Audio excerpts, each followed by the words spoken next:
Ever feel like you're running on a hamster wheel? Yeah. You know, just trying to keep up with your to-do list. Oh, absolutely. You're not alone. Yeah. It's this universal struggle, I think, Uh-huh. that has us all searching for that productivity magic bullet. Yeah, absolutely.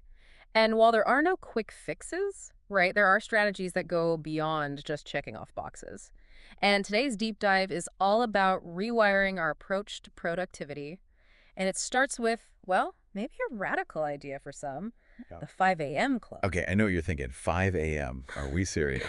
But before you hit that snooze button, we're diving into a fascinating blog post from HETTL Consult. Okay. They're a management consulting firm. And the post really breaks down not just the how, but the WHY, this concept of the 5 a.m. club, has resonated with high achievers for centuries. Interesting. We're talking Goethe, Hemingway, even Elon Musk, big names. Wow.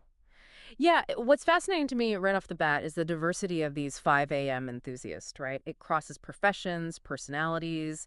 It hints at something more universal at play, don't you think? Totally. And that's where Matthias Hedel, he's the author of this piece, he really caught our attention. He kicks off with this powerful metaphor, calling that first hour of the day the rudder of the day. I love that. It's such an evocative image, isn't it? It really is. The rudder, think about it. It's a small but mighty tool that steers this entire ship, right? Heddle's point is that how you spend that first hour has this ripple effect. It sets the tone, the direction for everything that follows. So it's not just about squeezing in an extra hour. Right. It's about strategic intention. Mhm. It's like we've all felt that midday slump where willpower fades, and suddenly that to-do list feels insurmountable. Oh, tell me about it. Happens all the time.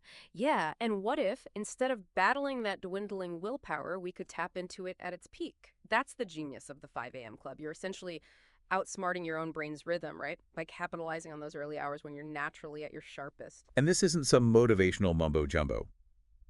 Hedel backs this up with the concept of primetime productivity. He highlights that 6 to 9 a.m. window as a period when most people are naturally primed for deep work.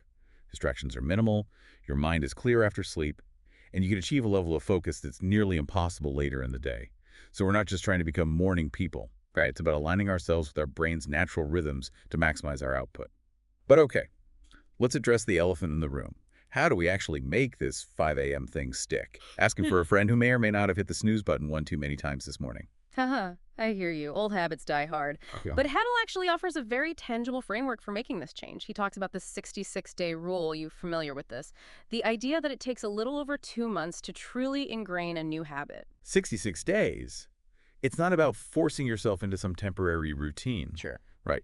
It's about literally rewiring those neural pathways. Yeah. Like learning a new language or an instrument consistency is key. Totally. And Heddle is adamant about this. He even throws in a resounding nie ein when it comes to inconsistent wake-up times, weekends included. I mean, Wow. it really highlights how crucial that daily repetition is for solidifying this new pattern in our brains. So we're retraining our brains. Yeah. Okay?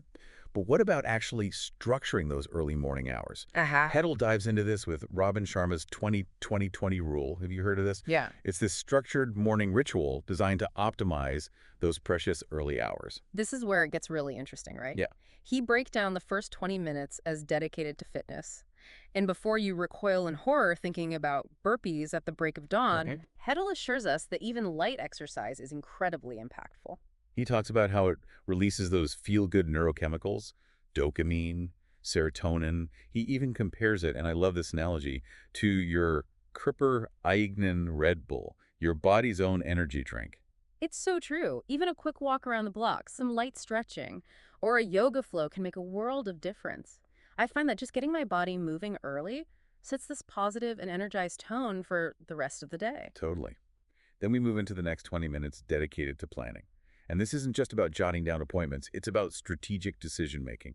We're talking prioritizing tasks, setting realistic goals, essentially mapping out your day while your mind is at peak clarity. It makes sense, right? Because he links this to the concept of decision fatigue, something I think we can all relate to. Oh, 100%. As the day progresses, our mental bandwidth for making those clear, effective decisions, it just starts to dwindle, right? So by front-loading those decisions in the morning, we free up that mental energy for more creative and strategic thinking later on. That's so smart. Okay, so we've fueled our bodies, we've mapped out our day, and now we enter the final 20 minutes of this 20-20-20 rule. This is dedicated to learning. This is where things get really exciting for a podcast enthusiast like myself. Absolutely, but it goes beyond just listening to podcasts. Think reading, taking an online course, or even just spending some dedicated time reflecting on new information. HETTL really emphasizes continuous learning as this key to adaptability and growth, especially in our ever-evolving world. He even quotes the saying, "The world belongs to learners." Ooh, I love that. It speaks to this idea that dedicating even a small amount of time each day to expanding our knowledge base can have this compound effect over time. It's an investment in ourselves and our future. But within this learning block, HETTL also stresses the power of physically writing things down. He specifically suggests writing 5 a.m. club in your planner every day, along with a breakdown of your 2020 activities. It's so simple, right? But there's something about that physical act of writing that solidifies the commitment, like signing a contract with yourself. It's like that moment when you sign up for a race or book a flight, it makes it real, Yeah. And speaking of real, there's one crucial aspect of this 5 a.m. club that we can't just gloss over. Right. He wouldn't want us to get so caught up in these early mornings that we neglect another fundamental pillar of well-being, sleep. Oh, for sure, for sure. He really emphasizes that joining the 5 a.m. club isn't about sacrificing sleep quality at all.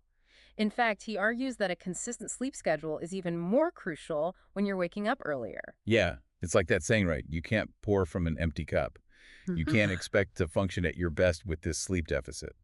Absolutely. I think he even suggests, exploring some natural sleep aids if this is an area where you struggle. Yeah. Things like chamomile tea or lavender essential oil, that's always nice. Oh, yeah. Even just ensuring your bedroom is cool, dark, quiet, it can make a world of difference. Huge, huge. But we'll save that deep dive on sleep hygiene for another episode, maybe. Definitely. But it's a great reminder that self-care isn't one size fits all, right? And that finding what works for your sleep routine is key to making this whole 5 a.m. thing sustainable.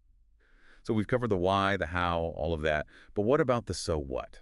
What I really appreciated is that HETTL leaves us with a final thought that I found both challenging and incredibly motivating. Yeah. He calls it the 5% challenge.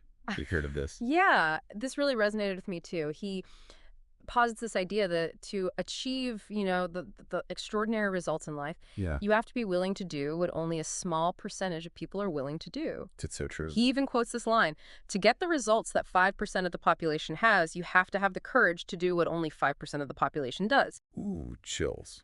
Makes you realize that greatness often lies just beyond our comfort zones.